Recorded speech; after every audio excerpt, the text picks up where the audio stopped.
ký kênh để nhanh chóng nhận được thông báo về video mới nhất và nhanh nhất.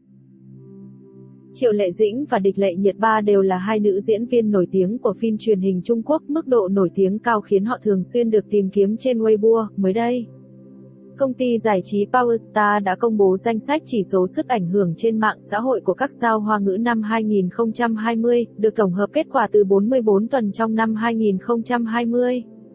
Từ các nền tảng truyền thông lớn như Baidu, Weibo và WeChat được sử dụng để xếp hạng những diễn viên có sức ảnh hưởng nhất trên mạng xã hội trong năm 2020, trong đó có 33 nữ diễn viên. 39 nam diễn viên đã được lọt vào bảng xếp hạng này. Trong bảng xếp hạng nữ, Đàm Tùng Vận đứng thứ 8, Dương Tử đã đánh bại Dương Mịch.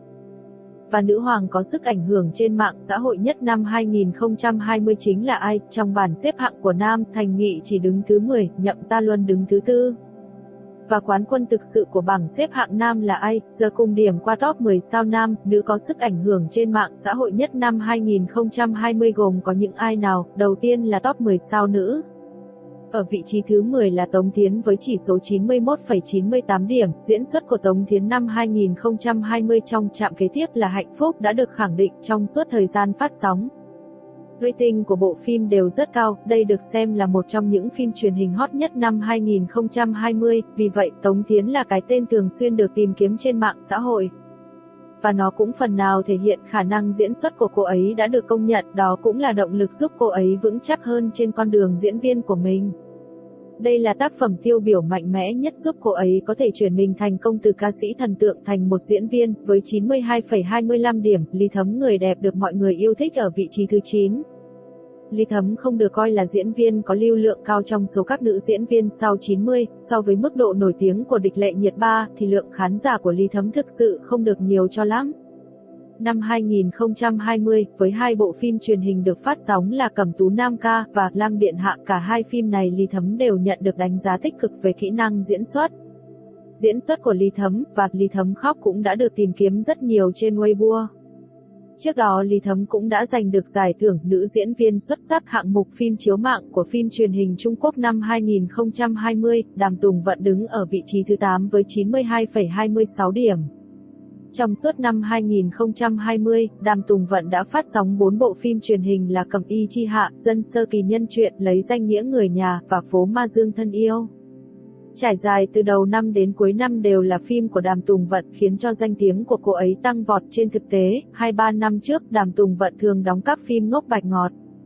Nhưng lượng người xem không nhiều, và độ nổi tiếng của cô ấy cũng không đủ cao. Năm nay, cô ấy dựa vào hai bộ phim truyền hình Cẩm Y Chi Hạ và Lấy Danh Nghĩa Người Nhà đã giúp cô ấy trở nên nổi tiếng hơn, đồng thời cũng giúp cô có thể chuyển mình không đóng phim ngốc bạch ngọt nữa mà qua các phim chính kịch, các bộ phim có chất lượng tốt hơn, và có thể mở rộng được nhiều vai diễn cho mình hơn. Lưu Diệc Phi người không có bộ phim truyền hình nào được phát sóng trong năm 2020. Chỉ có bộ phim điện ảnh Hoa Mộc Lan gây chú ý, nên sức ảnh hưởng của cô ấy trên mạng xã hội năm 2020 bị tụt xuống hạng 7 với 92,25 điểm. Lưu Diệc Phi quả thực là một nữ diễn viên vô cùng quyến rũ và có thực lực, cô ấy thường rất kín tiếng. Nhưng chỉ cần cô ấy lộ mặt công khai hoặc đăng một bài trên Weibo là lượt tìm kiếm có thể tăng vọt lên. Nói chung mọi người vẫn rất thích ngắm mỹ nữ. Trịnh Sảng không có bộ phim nào được phát sóng trong năm 2020, nhưng năm 2020 cô ấy đã tham gia rất nhiều show tống nghệ, nó giúp cô ấy thường xuyên lên hot search tìm kiếm trên mạng. Cũng mang về cho cô ấy vị trí thứ 6 với 92,98 điểm. Trên thực tế, Trịnh Sảng là một nữ diễn viên gây tranh cãi, những người yêu mến cô ấy thì sẽ rất yêu thương cô ấy. Còn những người ghét cô ấy thì sẽ rất khó chịu khi nghe các tin tức về cô. Trịnh Sảng chiếm được nhiều cảm tình của khán giả bởi tính cách thẳng thắn. Nhưng nhiều người lại cho sự thẳng thắn của cô là khá vô duyên và không ý tứ. Kỹ năng diễn xuất của cô cũng không được đánh giá cao, và các bộ phim cô đóng thường sẽ gây ra tranh cãi lớn. Đây cũng là lý do khiến cô thu hút được mọi người, cùng với những xáo trộn do mối tình trước gây ra. Trịnh Sảng luôn là đối tượng được dư luận quan tâm. Kể cả khi không có bộ phim nào được phát sóng trong năm 2020, cô ấy vẫn là công chúa nhiệt siêu, lượng tìm kiếm vẫn rất cao, đó được xem như là một sự tồn tại đặc biệt. Bạn không thể tìm được một diễn viên nào có thể chất đặc biệt như cô ấy được. Với tư cách là một người mới, Cúc Tịnh Y là người đứng ở vị trí thứ 5 với 93,28 điểm. Trong năm 2020, Cúc Tịnh Y có 2 bộ phim được phát sóng là Thư Sinh Xinh Đẹp và Như Ý Phương Phi gây được ấn tượng. Cô ấy được xem là idol chuyển mình sang diễn viên thành công nhất trong lứa idol mới hiện nay. Cô ấy rất nổi tiếng nhưng chủ yếu mọi người chú ý đến cô vẫn là vì vẻ đẹp 360 độ không góc chết của cô mà thôi. Còn kỹ năng diễn xuất của cô ấy có thể thấy qua 2 bộ phim truyền hình đã được phát sóng trong năm 2020 thì không được đánh giá cao lắm. Hiện tại, Cúc Tịnh Y cần một tác phẩm gây tiếng vang và thể hiện được khả năng diễn xuất của mình hơn. Vị trí thứ tư là Triệu Lệ Dĩnh với 95,85 điểm. Triệu Lệ Dĩnh là có thể được xem là người được khán giả yêu mến, và có diễn xuất tốt nhất trong lứa tiểu hoa 85 gồm Dương Mịch, Angelababy, Lưu Thi Thi, Đường Yên. Cô ấy có thể chuyển đổi giữa hình ảnh vừa mạnh mẽ vừa dễ thương trên truyền hình, và khả năng diễn xuất của cô ấy cũng được công chúng đánh giá cao, mặc dù là một diễn viên lưu lượng hàng đầu. Nhưng cô ấy luôn thể hiện rất khiêm tốn, và chỉ tập trung vào sự nghiệp diễn xuất của mình. Một năm 365 ngày cô ấy chủ yếu chỉ ở trong đoàn phim quay phim, và cũng rất ít tham gia các sự kiện hay show. Đây cũng là một trong những lý do cô ấy rất ít tin bị hack. Mặc dù Dương Mịch không có phim mới phát sóng vào năm 2020, nhưng nữ hoàng lưu lượng chính là nữ hoàng lưu lượng, mỗi động thái hay câu nói của cô ấy luôn có thể tạo ra những lượt tìm kiếm hot search nóng trên Weibo, nên vị trí thứ 3 thuộc về cô ấy với 96,22 điểm. Gần đây, cô ấy tham gia vào chương trình tống nghệ Ikan IBB. Các câu phát biểu của cô ấy trong show được khen là có EQ cao, được rất nhiều cư dân mạng yêu thích. Trong năm 2020, Dương Mịch đã tham gia rất nhiều show tống nghệ như Trốn thoát khỏi mật thất và Các anh trai theo đuổi ánh sáng. Vì tính cách thẳng thắn, độc đoán nên đã thu hút thêm rất nhiều người hâm mộ. Ngoài là nữ hoàng lưu lượng, Dương Mịch còn là nữ hoàng thời trang, nữ hoàng hàng hiệu. Những bộ trang phục cô ấy mặc được rất nhiều người khen ngợi và bắt chước mặc theo. Cô ấy sinh ra là để làm người nổi tiếng mà. Vị trí thứ 2 với 96,25 điểm thuộc về Dương Tử. Năm 2020, Dương Tử không có bộ phim truyền hình mới nào được phát sóng, và hầu như toàn bộ thời gian cô đều ở trong đoàn phim quay phim, rất ít khi xuất hiện, nhưng mức độ nổi tiếng của cô ấy vẫn rất cao. Dương Tử có khả năng diễn xuất và được công nhận là một diễn viên lưu lượng có diễn xuất. Đặc điểm tính cách của cô ấy cũng rất dễ chịu, dù cô ấy có rất nhiều tin hack, nhưng cô ấy vẫn có thể giải quyết khó khăn một cách dễ dàng, ví dụ như chuyện trang phục trong buổi lễ Tinh Quang Đại Thưởng 2020.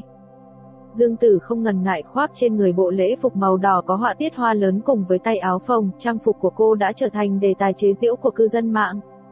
Một số ý kiến cho rằng tạo hình này của nữ diễn viên phù hợp cho sự kiện lễ Tết, đêm giao thừa hơn là đứng trên sân khấu nhận thưởng. Đối mặt với những lời chê bai này, Dương Tử đã tự photoshop hình mình vào đêm xuân vãn và gửi lời đến cư dân mạng: "Vậy tôi chúc mọi người năm mới vui vẻ vậy." Hành động của cô đã khiến cư dân mạng cười nghiêng ngả và khen ngợi màn đáp trả này. Quán quân đã chiến thắng Dương Mịch và Triệu Lệ Dĩnh là Địch Lệ Nhiệt Ba, người đứng thứ nhất với 96,65 điểm. Địch Lệ Nhiệt Ba, người đã im hơi lặng tiếng suốt một năm vào năm 2019, lại bùng nổ vào năm 2020. 2 bộ phim truyền hình Tam Sinh Tam Thế Trầm Thượng Thư và Hạnh Phúc Trong Tầm Tay đều mang lại sự nổi tiếng cho cô. Trong số đó phải kể đến khả năng diễn xuất của cô trong phim Hạnh Phúc Trong Tầm Tay, được khán giả công nhận, và không còn cảm giác ngớ ngẩn như các vai diễn trước đây cô ấy diễn. Địch Lệ Nhiệt Ba cũng được công nhận là người đại diện cho các nữ lưu lượng sau 90. Vị trí thứ 10 của bảng xếp hạng chỉ số sức ảnh hưởng trên mạng xã hội của các sao nam Hoa ngữ năm 2020 là Thành Nghị với 91,30 điểm. Năm 2020, Thành Nghị trở thành nam thần mới với bộ phim cổ trang Lưu Ly. Độ nổi tiếng của bộ phim vẫn luôn ở mức cao trong suốt thời gian phát sóng và thường xuyên được tìm kiếm. Sau khi bộ phim kết thúc, độ nổi tiếng của nó vẫn không giảm. Thành Nghị đã vào giới giải trí được 10 năm và cuối cùng đã trở thành diễn viên nổi tiếng với một vai diễn. Sau sự bùng nổ của Lưu Ly, Thành Nghị đã tham gia ngay 2 bộ phim truyền hình Mộng Tình Trường An và Gió Nam Hiểu Lòng Tôi. Do sự nổi tiếng của Thành Nghị nên cả 2 bộ phim đều được dự đoán sẽ là một trong các bộ phim ăn khách trong năm 2021. Với độ nổi tiếng không kém Thành Nghị, La Vân Hy người xếp ở vị trí thứ 9 với 91,57 điểm. Năm 2020, anh đóng 2 bộ phim truyền hình Nguyệt Thượng Trọng Hỏa và Nửa là Đường Mật, Nửa là Đau Thương. Dù Nguyệt Thượng Trọng Hỏa không được đánh giá tốt nhưng vẫn được khán giả yêu thích. Sự xuất hiện của nhân vật Thượng Quan Thấu trong trang phục cổ trang đã mang lại rất nhiều chủ đề tìm kiếm cho La Vân Hy, và trong Nửa là Đường Mật, Nửa là đau thương, La Vân Hy đã thể hiện một kỹ năng diễn xuất khác hẳn so với trước đây, dù là đóng vai một vị tổng tài cao ngạo, lạnh lùng, nhưng vẫn toát ra vẻ dễ thương. Đốn tim của bao khán giả theo dõi bộ phim. Năm 2021, La Vân Hy cũng sẽ có các bộ phim truyền hình, Hạo Y Hành và Lương Môn Tả Ý, được phát sóng, kỳ vọng của cả hai bộ phim này đều rất cao. Trương Tân Thành đứng ở vị trí thứ 8 với 91,65 điểm. Trương Tân Thành cũng là một diễn viên được đánh giá cao. Bộ phim thanh xuân, Lê Hấp Đường Phèn, hồi đầu năm 2020 đã được đón nhận nồng nhiệt. Và anh càng được yêu thích hơn với bộ phim Lấy Danh Nghĩa Người Nhà. Chất lượng các tác phẩm của Trương Tân Thành luôn rất tốt. Anh ấy không nhận phim truyền hình một cách ngẫu hứng, chỉ nhận những bộ phim có chất lượng, có chiều sâu nhân vật. Kỹ năng diễn xuất của anh ấy cũng thực sự tốt, vì vậy trong tương lai, dù anh ấy bao nhiêu tuổi cũng sẽ không lo không có phim đóng.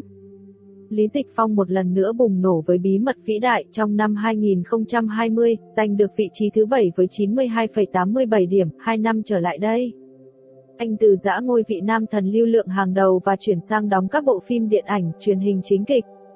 Tuy vậy anh vẫn luôn là một trong những sao nam được yêu thích trong làng giải trí Hoa ngữ. Bí ẩn và Vĩ Đại một lần nữa mang đến cho anh độ hot, và trong suốt thời gian bộ phim được phát sóng, tên anh luôn có trong danh sách diễn viên có sức ảnh hưởng trên mạng xã hội. Lý Dịch Phong hiện có Quân Lệnh Vào Chỗ Kính Song Thành và các bộ phim truyền hình khác sẽ được phát sóng. Mỗi bộ phim đều rất nổi tiếng, mức độ nổi tiếng của Lý hiện vẫn ở mức cao kể từ sau bộ phim hot Cá Mực Hầm Mật của năm ngoái. Anh đứng vị trí thứ 6 trong bảng xếp hạng với 93,56 điểm. Mặc dù không có tập nào phát sóng trong năm 2020, nhưng tên anh vẫn thường xuyên được tìm kiếm trên mạng xã hội. Thực tế, Lý hiện luôn muốn trở thành một diễn viên thực lực, vì vậy hiện giờ rất chú trọng trong khâu tuyển chọn kịch bản, và trong tương lai có lẽ anh ấy sẽ không nhận đóng các bộ phim thần tượng ngọt ngào nữa. Tính cách thẳng thắn và dễ thương của Lý hiện luôn là lý do khiến anh được yêu thích. Năm ngoái, anh liên tục đăng đàn lên án cắt tay săn ảnh trên Weibo. Thái độ vừa cam chịu vừa bất lực khiến cư dân mạng xót xa, cũng khiến anh thu được nhiều lượt tìm kiếm trên mạng xã hội. Đặng Luân 2020 cũng không có bộ phim nào được phát sóng, nhưng anh ấy vẫn đứng thứ 5 với 93,85 điểm. Năm 2020, Đặng Luân hầu hết đều chỉ tham gia các chương trình show tống nghệ nên tỷ suất người xem vẫn rất cao. Nhưng Đặng Luân gần một năm nay vẫn không có phim truyền hình mới, khiến cho fan hâm mộ không hài lòng với phòng làm việc. Dù không có phim đóng thì sự nổi tiếng của Đặng Luân cũng sẽ không bị mất đi. Nhưng cũng phải nói, trong làng giải trí này, người mới xuất hiện rất nhiều. Nếu bạn chỉ dựa vào sự nổi tiếng, và không có tác phẩm mới, thì bạn cũng sẽ bị lãng quên. Bộ phim Âm Dương Sư Tình Nhã Tập do Đặng Luân và Triệu Hữu Đình hợp tác đóng chính đã được công chiếu tại Đại Lục vào tháng 12. Nhưng mới chiếu được 10 ngày thì bộ phim đã bị buộc phải rút khỏi rạp vì nghi án đạo văn của đạo diễn Quách Kính Minh. Phải nói rằng Đặng Luân đúng là quá khổ rồi. Nhậm Gia Luân được xem là người có sự bùng nổ mạnh nhất trong năm 2020, đứng ở vị trí thứ 5 với 93,97 điểm. Nhậm Gia Luân là một diễn viên vẫn luôn được biết đến với khả năng diễn xuất. Hơn là một diễn viên lưu lượng. Đầu năm nay, với độ nổi tiếng của Cẩm Y Chi Hạ, tiếp theo là Thu Thiền và mỹ nhân Mộ Bạch Thủ, giúp anh trở thành một trong những sao nam có nhiều phim phát sóng nhất năm 2020. Kỹ năng diễn xuất của anh trong mỗi bộ phim cũng đều được khen ngợi hết lời. Nhậm Gia Luân là sự tồn tại tuyệt vời nhất trong làng giải trí Hoa ngữ. Anh ấy đã chọn kết hôn và sinh con khi sự nghiệp chỉ mới khởi sắc. Ai cũng nghĩ rằng sự nghiệp diễn xuất của anh ấy sẽ không bao giờ có thể vực dậy được nữa, nhưng thật sự không ngờ rằng anh ấy lại có thể dựa vào tác phẩm Cẩm Y Chi Hạ mà trở thành diễn viên nổi tiếng. Người hâm mộ dường như không bận tâm mấy về việc nam thần của họ là người đã có gia đình, chắc chắn rồi. Thực lực và tác phẩm là điều quan trọng nhất với một diễn viên. Vị trí thứ 3 là Chu Nhất Long với 95,69 điểm. Người được chú ý cao trong năm nay với hai bộ phim truyền hình Tôi Thân Yêu và Đạo Mộ Bút Ký Trùng Khởi Chi Cự Hải Thính Lôi. Chu Nhất Long là nam diễn viên rất được khán giả yêu thích. Kể cả khi không có tác phẩm điện ảnh và truyền hình nào được phát sóng, anh vẫn có thể chen chân vào danh sách ngôi sao quyền lực trên mạng xã hội của tháng. Điều đặc biệt là, dù anh ấy không có chuyện gì gây chú ý, nhưng lượng theo dõi tìm kiếm về anh ấy vẫn luôn rất cao. Sự nổi tiếng của Vương Nhất Bác cũng rất cao, và vị trí thứ 2 đã thuộc về anh ấy với 96,68 điểm. Trong suốt năm 2020, Vương Nhất Bác đã rất bận rộn. Hữu Phỉ, Băng Vũ Hỏa và Gió Nổi Lên Lạc Dương, 3 bộ phim được quay liên tục gần kề nhau. và cũng tham gia Dance Street of China 3 với tư cách là đội trưởng. Mọi động thái của anh ấy đều thu hút sự chú ý cao và cũng thường xuyên lên được top hot search. Vương Nhất Bác quả thực rất đáng để mọi người yêu mến, dù làm gì cũng luôn nỗ lực hết mình. Anh ấy nổi tiếng trong giới phóng viên Trung Quốc là một người lịch sự, lễ phép, không nói nhiều, chỉ làm việc chăm chỉ và có tính hợp tác cao. Anh ấy không hề kiêu ngạo vì mình là một trong những nghệ sĩ lưu lượng hàng đầu. Sự tốt tính và sự nỗ lực trong công việc khiến anh ấy được rất nhiều khán giả yêu thích. Quán quân là Tiêu Chiến với 96,72 điểm, vua thì vẫn sẽ là vua. Kể cả sau khi trải qua sự kiện AO3 khiến hình tượng bị tổn hại nghiêm trọng và phải ở ẩn nửa năm, cũng không hề có dấu hiệu nào cho thấy độ nổi tiếng của anh ấy sẽ bị giảm sút, mà trái lại càng ngày càng tăng vọt. Anh ấy chỉ cần đăng bất kỳ một bài viết nào trên Weibo sẽ có hàng triệu lượt thích và share. Hiện tại, anh ấy có thể được xem là lưu lượng đứng đầu làng giải trí Hoa ngữ, có lượng truy cập hàng đầu. Việc phát sóng Lăng Điện Hạ khiến Tiêu Chiến một lần nữa trở thành chủ đề bàn tán. Bộ phim này dựa vào lượng truy cập đáng kinh ngạc của Tiêu Chiến và ngay lập tức thống trị danh sách lượt xem và tìm kiếm vào ngày phát sóng. Bộ phim Lăng Điện Hạ dường như đã không hề có thông báo gì trước mà được phát sóng một cách bất ngờ, nhưng chỉ với sức hút của nam tứ Tiêu Chiến đã giúp bộ phim liên tục đứng đầu trong các bảng xếp hạng, và sức hấp dẫn của anh ấy là việc không còn gì để bàn cãi nữa.